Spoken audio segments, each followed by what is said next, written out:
If we get them a year in to a modern conflict, it might be too late.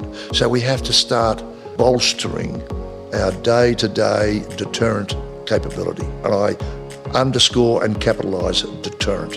We want people to say, let's think twice before we do X, Y, Z to Australia. Welcome to Afternoon Light, the podcast of the Robert Menzies Institute, hosted by Georgina Downer.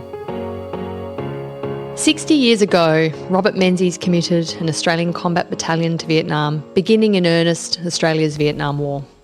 As opposition to the Vietnam War grew through the late 60s and into the 70s, returning Australian soldiers from Vietnam were greeted not to ticker tape parades of gratitude, but derision and in some cases outright hate. Anzac marches declined in popularity, while our ability during that time to engage in civil and constructive debate on the issue of Australia's involvement in the Vietnam War was seriously challenged. Joining me to discuss Australia's involvement in Vietnam and our civil discourse then and now is Australia's 26th Governor-General and former Chief of the Australian Defence Force, Sir Peter Cosgrove. Welcome to Afternoon Light, Sir Peter. Thank you very much, Georgina. It's lovely to be with you. Oh, it's great to have you here at the Robert Menzies Institute. And we are anticipating, of course, tonight you delivering our fourth Anzac oration on Vietnam and on civil war. This, of course, is an important war for you because it was the first time you went to serve overseas as a member of our ADF. Tell me about how you came to join up to the Army. You started off life, of course, in Paddington. We're just talking about your school, Waverley College there. Tell me about your childhood and what led you to the ADF. Well, like many other kids of that generation, baby boomers, I'd say that all of us were parented by a World War II generation, one that Paul Kelly, the noted journalist, remarked about, that he thought they were Australia's greatest ever generation because of probably the Depression and then the war and then the recovery after the war and the riding the sheep's back and all that sort of thing. So we were all, as young kids, at the feet of parents who'd been through the horror of World War II. So in that regard, for people of my age and my generation, war was a companion through the memory of your parents and others in the community. They were traumatised, but it was not as if it was a stranger. And of course I had a granddad who'd been in World War I and World War II, and he lived at home with us, so he was a constant presence. My dad was a soldier, joined up before World War II, soldiered on through it, and was still in the Army. So I was the child of a military family. And in Paddington, every second household had veterans in it, men and women. So it was just part of the DNA. When I was in the cadets at Waverley College, and I knew that when I left school, I wanted to do something to do with people. So I thought of it being a journo, a lawyer, a teacher, a policeman, or a soldier. Anyway, as the time went by, I narrowed in on being a soldier, and my dad said, "Son, we've worked hard to give you a pretty good education at Waverley College in Sydney, so have a crack at being an officer." So all that played out, and I went to Duntroon. Now that Duntroon generation joined when war was on the daily news for Australians. We'd been in Korea. We were active militarily in the fight for Malaysian independence against communist terrorists. Then there was confrontation, and then Vietnam. 1962, we start this domino theory response with advisors sent to Vietnam. So I joined the Army as an officer cadet in 1965.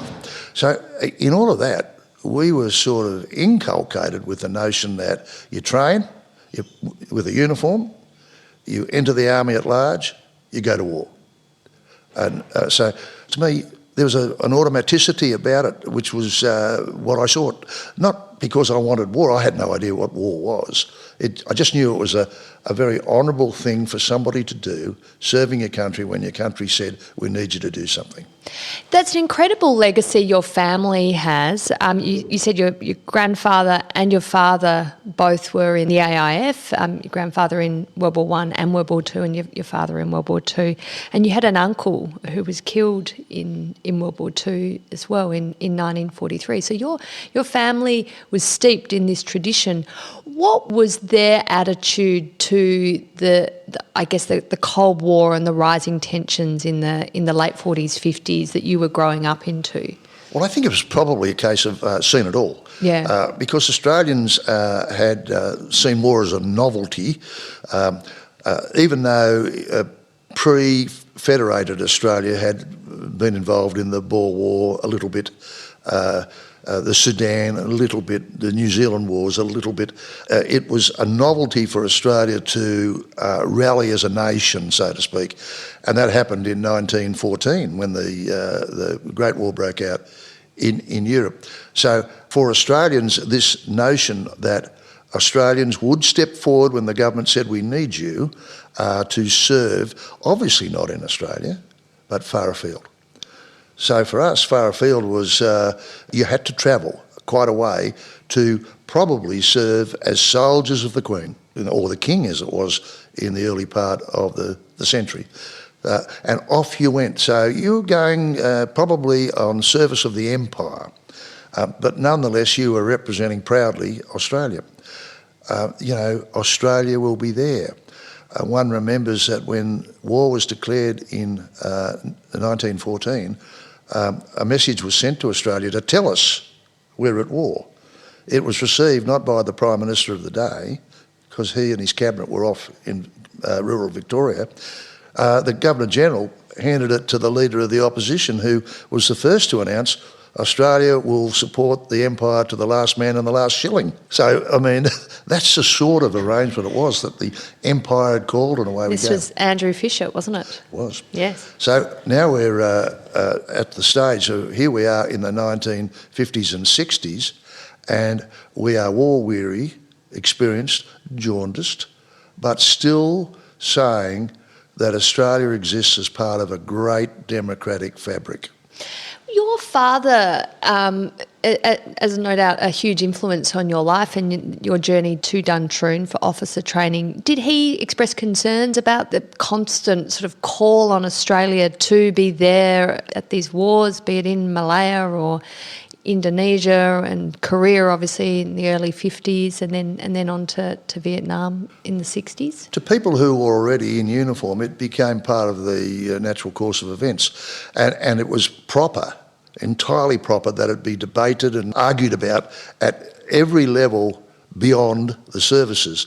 The services saw themselves as willing servants of the government of the day. The government of the day was relied upon to ensure that it was in Australia's interests, it was a just war, and that it was conducted under the rule of law. So those sorts of things were taken for granted. So let's rush forward. I'll give you an example. Back when supply was denied under the Whitlam government, and there was all kinds of alarmist debate about, the Defence Force not being paid, they'll come out of barracks and they'll do things. Nothing could be further from the truth. I was a soldier in Holsworthy at the time, and all this rubbish was going on about the role the military might take to themselves to resolve a problem in Canberra. And every soldier would have said, no, that would be illegal. We are servants of the government. They fixed that up. There was no suggestion of that. So the modern Army and Navy and Air Force have always seen themselves as instruments of the government, but only when the people of Australia feel that the government is acting in the interests of Australia, and the people would speak rather than the Defence Force. Of course, the Prime Minister during this period you're growing up in and entering the ADF in is Robert Menzies. Of course, we focus very much on his legacy and leadership here at the Robert Menzies Institute. Your mother, without, I guess, betraying her right to a secret ballot. But you're right that she was not a Menzies voter. No. But she was an admirer of Menzies and took you to see him for the first time, didn't she? My mother was an extraordinarily bright woman. She had a conventional education in country New South Wales, but she was so sharp. She was political, but only to the extent of having a resolute view that there was no Conservative born that she'd ever vote for. She voted to the left. My grandfather, this is a fellow World War I, World War II, he lived with us, but he was a trade union official for the clerical union, but working in Sydney for the tax office, so he was doubly damned. No, I shouldn't say that. But my father, I'm pretty sure, was a closet Conservative. Anyway, Mum said to me on an occasion during an election campaign in the 50s when I was a young tacker, "You're coming with me tonight to a place out at Bondi where there was to be an election speech given by the doyen of politicians. Robert Menzies was giving a campaign speech." And I said, "Mum, I thought you would vote for the other side." She said, "Oh, I do. She said, "But you'll never hear a better orator or debater than Robert Menzies. Come along." And he lived up to his billing. He was fabulous. He was up the front, and the repartee and the debate from the floor to Menzies up there, it was thrilling. Even a young bloke like me got all the nuances and the humour, and the crowd was good-natured. The hecklers they'd make their intervention, and then the whole mob would laugh at the badinage between the interjector and Menzies. And Menzies walked out of there. He wouldn't have lost one vote. Some of the ones who went there not to vote for him probably still didn't, but he'd have gained a lot because of what I would call the impressive nature of the evening. People saw it as political entertainment. Yeah. Not a fight. Yeah. And in terms of his attacks on his opponents, I mean, you've written about this, I think, that he wasn't in for an ad hominem attack. No. He attacked the issue. So, I mean, if it's Doc Evatt or Arthur Corwell through the 50s and 60s, it was obviously attacking their seemingly alignment with communism or their socialist ideals. But it wasn't, Doc Evatt, you are, a particularly unscrupulous individual.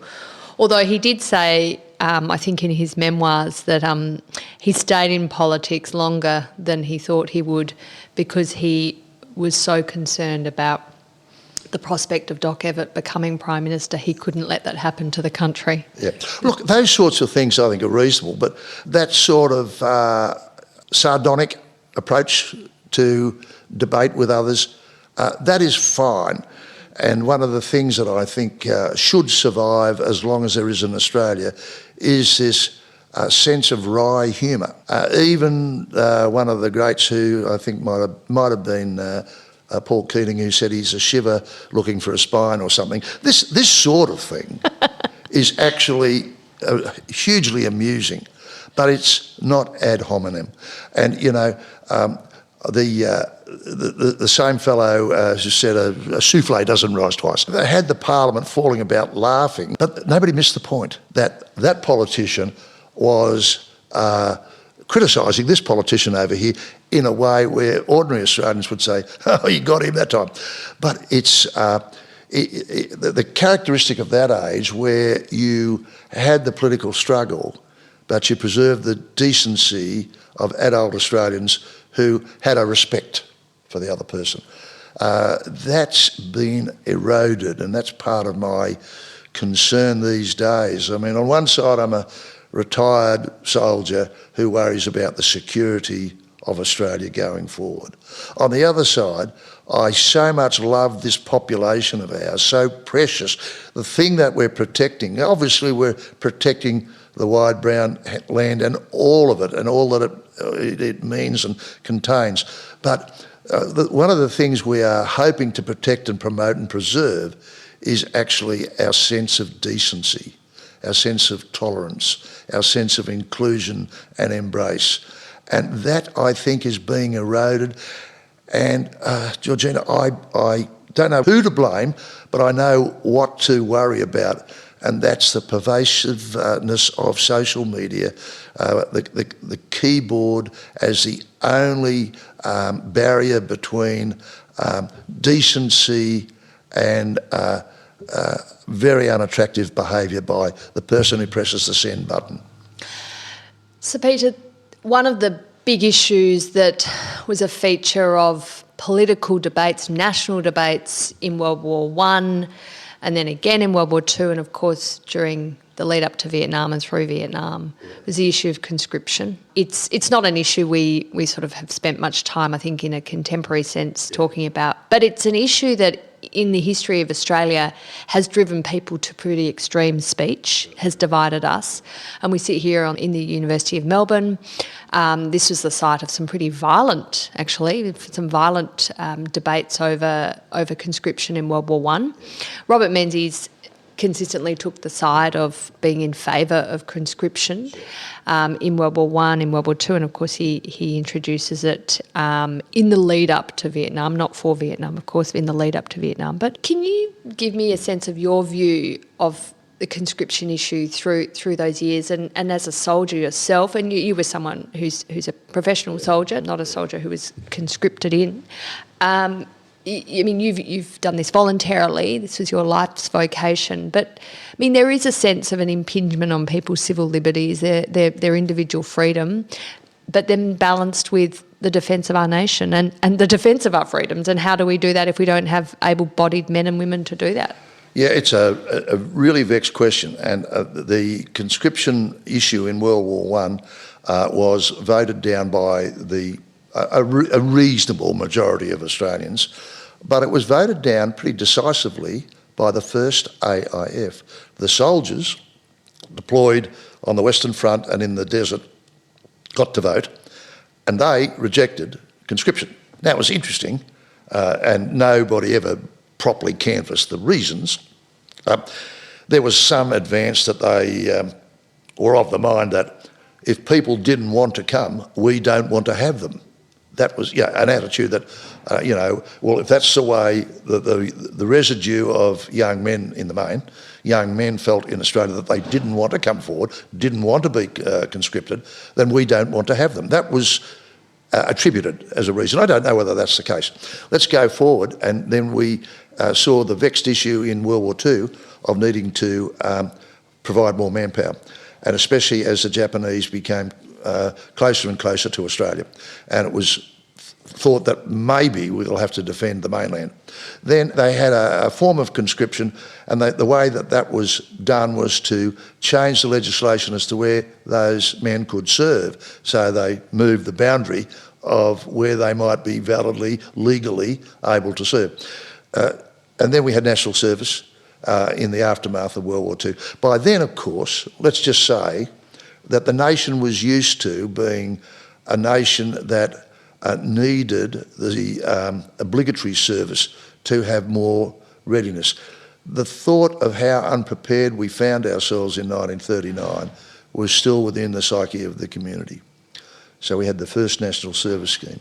Second national service scheme was longer and brought in really because the army was feeling the pinch in serving in Konfrontasi to help Malaysia resist a campaign against it by supposed volunteers from Indonesia. Okay, so there was that, and of course the burgeoning commitment to Vietnam. Now that was selective, and that's where I take my sort of view from.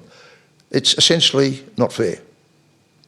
It's basically unfair because your name came out of a hat. And from that point of view, selective conscription meant that of the people who went off to Vietnam who were injured, maimed, killed, then that was a lottery. As much as the ones who, all of them forced into uniform, then that was a lottery. So put that to one side. I think that's basically risky and inclined for the Australian people to say that's unfair. Next, let's say we had wholesale conscription.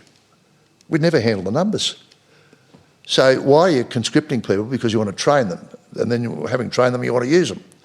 So we would take hundreds of thousands of people out of the community, out of the economy, out of the education system on a yearly basis to put them through a level of military training, how long are we going to keep them? In modern warfare, we might need to keep those people to train them for quite some time. We're working endlessly for peace, and yet we are hedging it by having several 100,000 people in uniforms that wouldn't normally be there. So it's a very interesting moral question as much as it is a sort of a ethical question or practical question. This is hypothetical, but do you think the attitude to the Vietnam War and returning soldiers would have been different if we hadn't had conscription? Do you think conscription tainted the experience? It probably didn't help, because if you were a person who was part of that understandable movement, Save Our Sons, a lot of women who had children who were either called up, could be called up, or had been called up and maybe died. So in that respect, you had a lot of very powerful community advocates against conscription, as well as people who were pretty much anti-war anyway. So this group coalesced, and that created a real political obstacle for those who were contemplating how long we would do this. So I think there was a groundswell of the opposition to the war based on the conscription side. But I'll turn that around and make it absolutely crystal clear. I had Nashos in my platoon, brave as lions, as good soldiers as you would see anywhere. I commanded this platoon for several weeks after arriving in Vietnam as a reinforcement officer, and I inherited this platoon, and there I was with them for several weeks. And I said in passing to one of my non-commissioned officers, how many Nashos have I got in the platoon? Because I knew their names by then, but I hadn't bothered looking up their regimental numbers. That shows you, the structure of the number shows you who's a Nasho and who's a regular soldier. I said, how many have I got? He said, about half. I said, heaven's sake, okay. I said, right. He said, I'm a Nasho, he's a corporal. So he had been such a good soldier and identified for his leadership. Here he is in Vietnam, part of only 2 years' service, and he's a corporal, and he was fantastic. They were brave as lions. So, but these days, a lot of the soldiering we're going to do is pretty technical. You're not talking about a young man or woman with a rifle. You're talking about a soldier, man or woman with a rifle, but with a skill beyond that, which is pretty advanced training.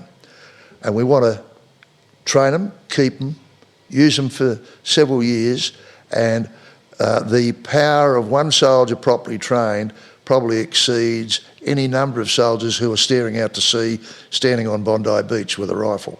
Yeah, there's a recruitment crisis for the ADF. That's been well reported, Sure. And it's a big challenge. And Yep. You see the advertising campaigns here Yep. at Melbourne Uni and in the media. Sure.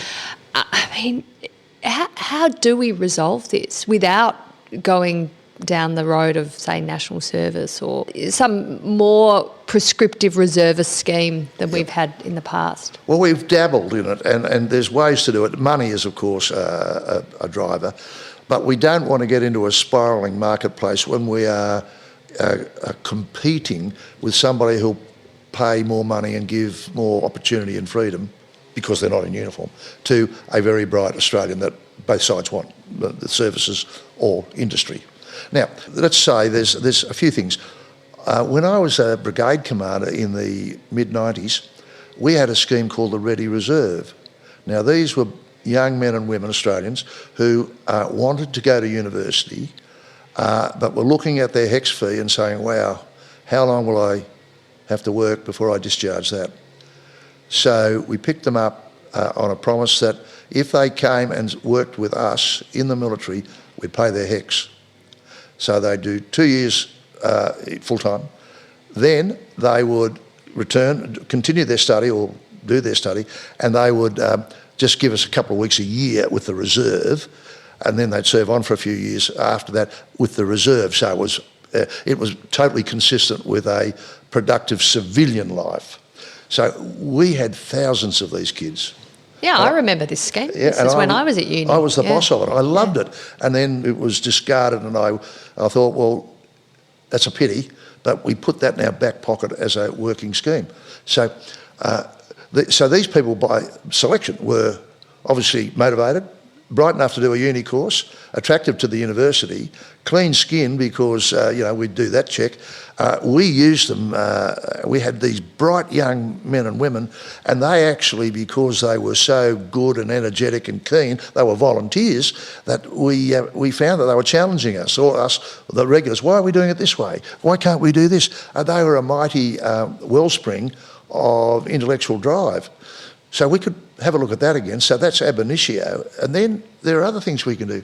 Why couldn't we offer in-career options for university training to bright young men and women, and indeed more seasoned men and women in the Navy, Army and Air Force who had not necessarily wanting to do a university degree, but who were the hub of the technical expertise in a particular function. I don't know, missile operators or radar operators. And these are people who themselves say, I don't want to go and do a 4-year course at university, but I have a wife or I have a husband who's of a certain age, and I have kids who are at leaving school.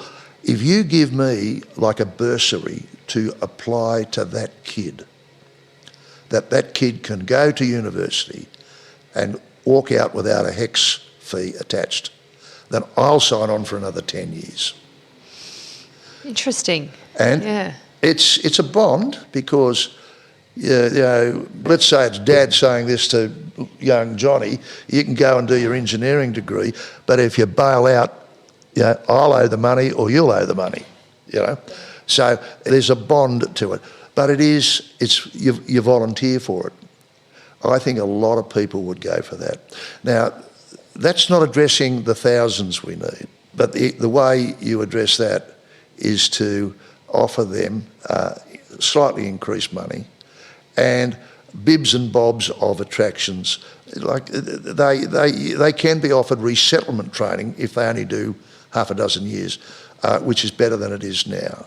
Career transition stuff. Anything to get them in the door, because a lot of them, after a while, will say, I'm not leaving this. I came in with trepidation, now it's my home. So you do keep them for the long haul. It's getting them in the door.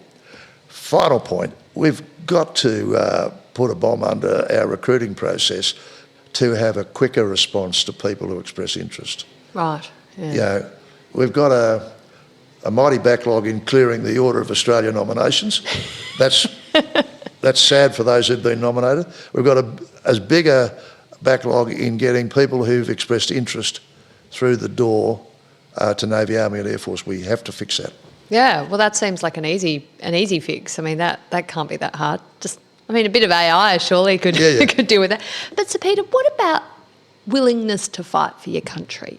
I mean, there's a lot of talk these days, and I think we've seen this particularly at university campuses, of not loving Australia and all that we have here, and the appreciation of this nation, of our democracy, our freedoms, our prosperity, our sense of egalitarianism, our commitment to each other. There is a sense that young people are growing up not proud of Australia and not thinking it's a country worth fighting for. I mean, do you think that is a problem, or that could be a problem if we do need to undertake a serious, intense recruitment drive in the, people say it's the most dangerous strategic time since the 1930s. Well, if that's so, we're going to have to solve this recruitment crisis, and you've got some financial incentives and training incentives that might work, but a young person's willingness to fight for a country they don't believe in is a massive impediment, I would have thought. Look, I think it's been shown in a recent survey of Gen Z, who are the classic military-age people who would be, if I could crassly put it, first cabs off the rank if there was a security crisis where we hoped that people would rush into the recruiting offices. Now, let's say they were shown, when asked in the broad, hypothetically, what was their interest in the Defence Force, a low percentage. It goes up to about 63% of that Gen Z group said if there was an unmistakable security threat to Australia, they would definitely consider volunteering to serve. Now, that's getting towards, kicking down the door of the recruiting office. That's back where it would be with a less well-informed group of people in 1914 and in 1939, when general war confronted Australia. So let's just say that the difficulty we've got is two things. First, we don't want to calamity howl about war, crying wolf. We're faced with the dilemma, which is a fantastic dilemma. We're worried about war. We should be, because we're underprepared, but we work endlessly for peace. There's not a day when war is maybe sneaking up on us where we're not working even harder to have peaceful outcomes where coexistence replaces belligerence. We're doing all that. So poor old Gen Z and the ones that are slightly older are all saying, on the one side, you're saying, oh, look, war's not round the corner because we're working too hard to avoid it. But on the other side, you're saying, well, what's the poem? We'll all be ruined, said Hanrahan, if this rain don't stop. After they've been in drought. So I remember that poem, and we're sort of in that dilemma that there's a calamity howler approach.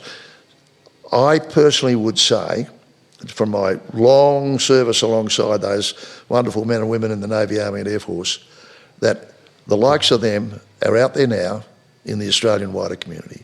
The likes of them will rush at us if we have a demonstrable high need for Australians to defend Australia and its interests. The only problem we have is time, because we need those people with enough time to first underwrite Australia's continued existence as one of the world's great democracies, and therefore to constrain the damage to Australia and its interests.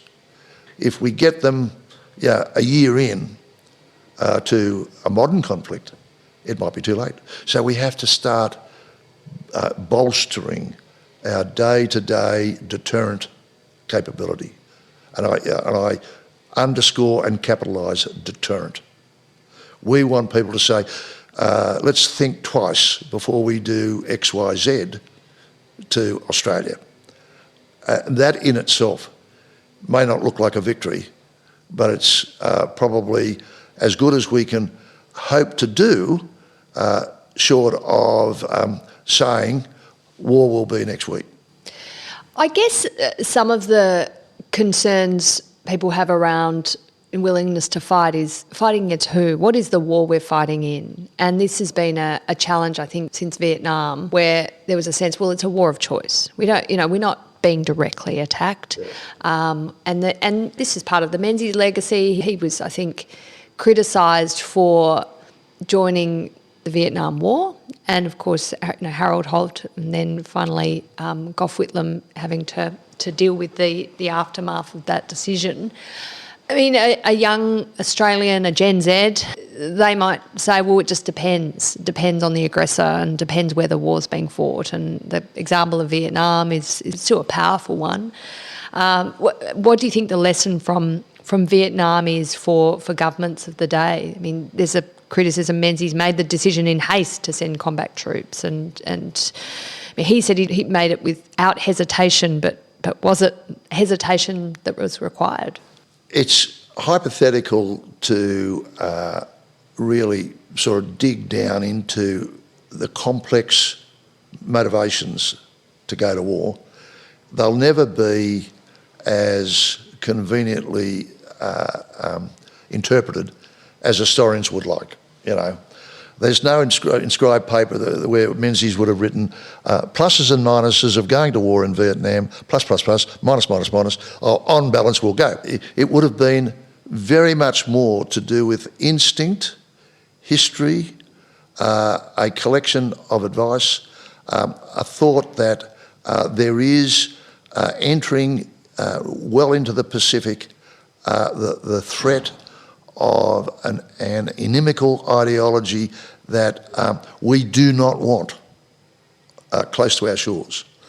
And what's more, our great and good ally, the United States, would appreciate help. Let's be clear, the United States was hoping to get flags other than its own to decorate the combined headquarters in Saigon. And if you looked around, there weren't a lot of people who joined up, but there was sufficient for it to be seen as an Indo-Pacific engagement. So, and of course, Australians were highly regarded. It was our conceit, but I think one well founded, that we were the best jungle fighters in what might be called the legacy armies. So I'm not going to pass this down to say, other ethnicities weren't really good, but from all of those established armies that were in a particular tradition, we were the past masters of jungle warfare. And that was hard gained through World War II and the various post-colonial campaigns. So we would have been very attractive, and Menzies would have known that. ANZUS was not all that old. So from my point of view, I can well understand how Menzies said, look, we'll pop some advisors in there. This later grew to being several thousand. From that point of view, you could say, oh, it was a war of choice. Yeah, of course. But we could have made World War II a war of choice. If I'd have said to people, well, what did we care if the Japanese had Papua New Guinea? We'd have said, look, we're not in the fight, so just stop up there, don't come across, well, except it was part of Australia back then. No, well, yeah, German New Guinea was, but we could have said, take the other part, take the part that the Dutch had. We don't mind that. So a lot of these things are wars of choice. I can recall Stalin is attributed to have said, when Pope Pius was criticising him, he said, how many divisions does a Pope have? So, in other words, everything is a cost-benefit. After 9/11, John Howard invoked ANZUS. And ANZUS, as your listeners will know, obliges people, the two countries, to consult. But consultation on commonly perceived problems can lead to commitment. So when John Howard invoked ANZUS, he was effectively saying, Australia feels so bad about this, we'll consult about what we should do. And we went in to try to get Al-Qaeda and Osama bin Laden. One thing leads to another, and, every war will start emphatically and end unsatisfactorily. It's the nature of the beast. Yeah, I mean, as you were saying before, the prime motivation is deterrence, and we don't get to that stage.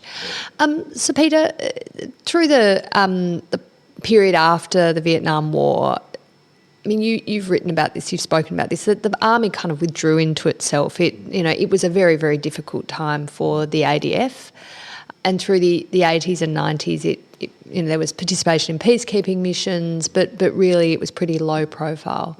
You led in East Timor the INTERFET forces. This was a moment when the ADF once again came to huge prominence in Australia, and I think for our regional peace and security contributed so much. Can you tell me about that experience, I guess, in terms of the experience leading, but also the experience in the changing attitudes to the power of the ADF to deliver outcomes for peace? Yep. The Australian Defence Force is optimised for war, but there are a lot of things that can happen either in war, sort of a spectrum of warfare, and below warfare there are things that an armed force can do which facilitate peace. Peacekeeping operations. Chapter 6 and 7 of the UN Security Council Charter talk about this spectrum. So, for example, a war was conducted in Korea to support the right of South Korea, south of the 38th parallel, of being democratic and not under unitary communist government from the north. So that was under the UN Charter. So armies and the other forces too, but the army will often, because countries are land-based. So the armies are available to conduct peacekeeping operations. And Australia had done that, but there was so much unique about East Timor that it created not just international attention, but almost total national attention in Australia, because every agency of the information age that permeated Australia had something to say, something to show. And it required the government of the day to be very agile.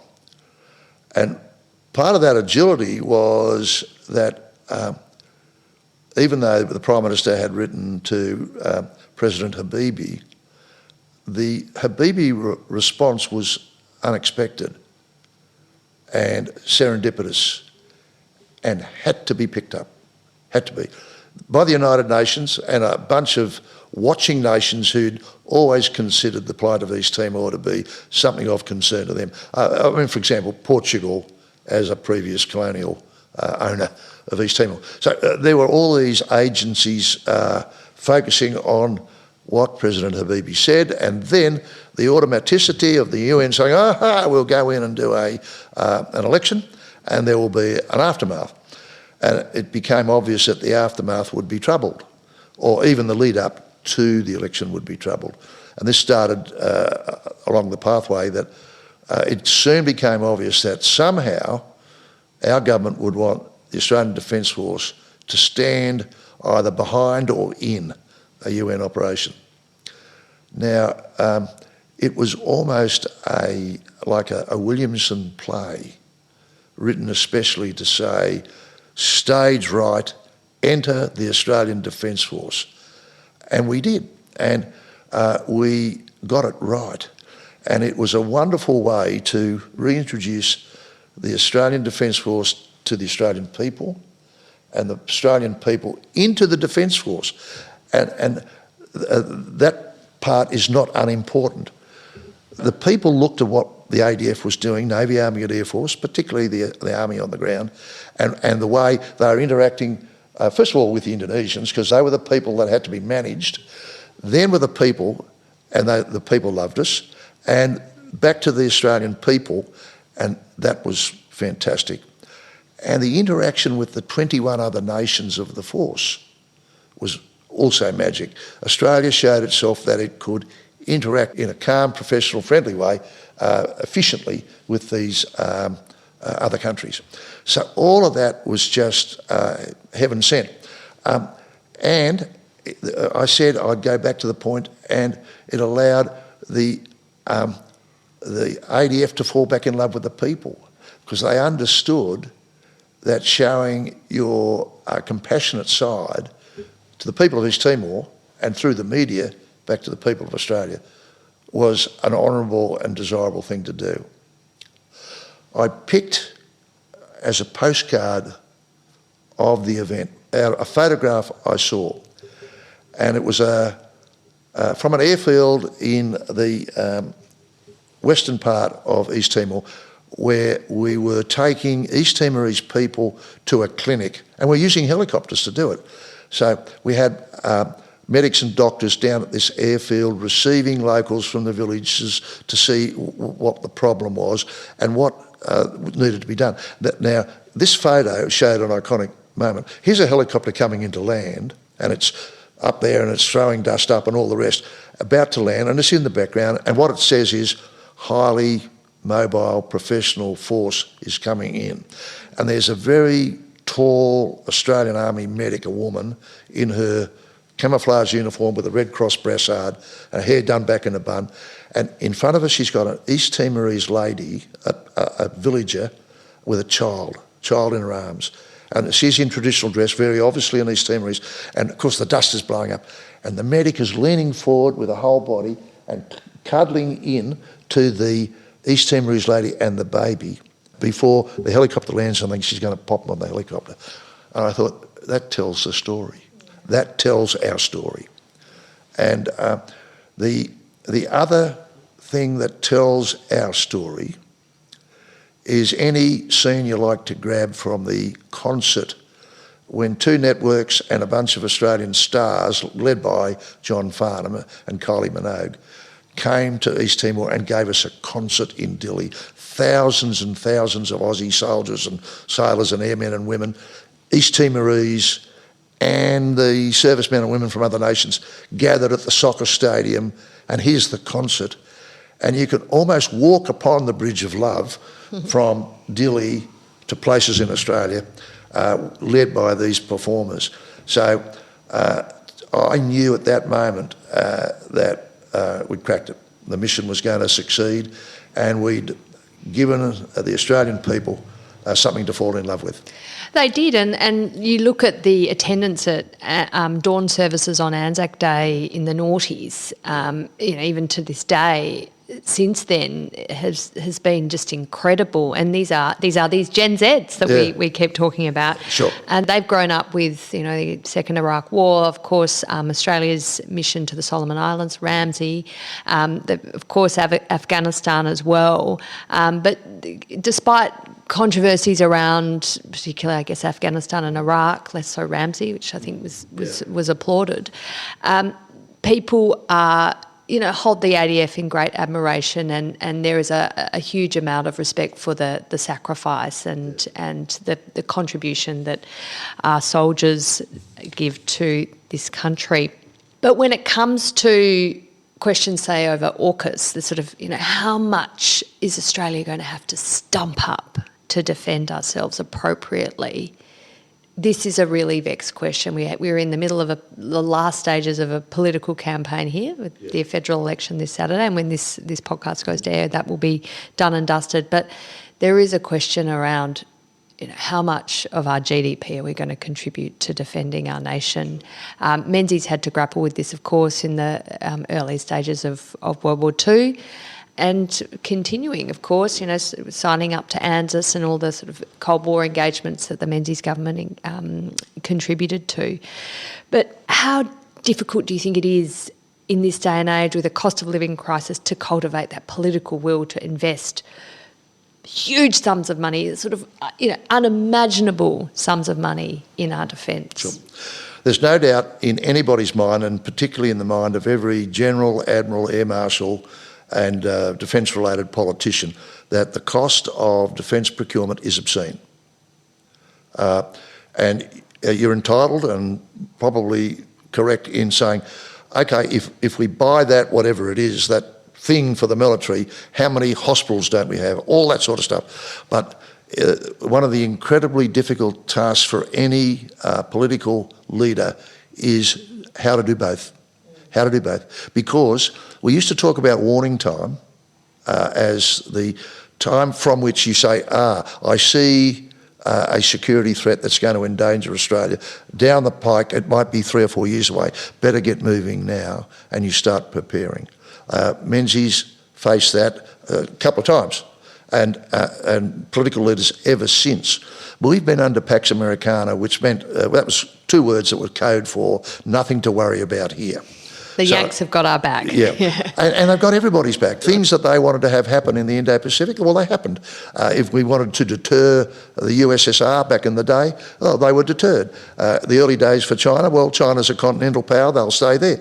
But things have changed, and Pax Americana has evolved, both in the way in which it can be matched by other agitated parties, other nations, and secondly, the nations themselves have grown and grown and grown. So there is near parity in many cases in capabilities. So we don't have the time to say, we've still got several years.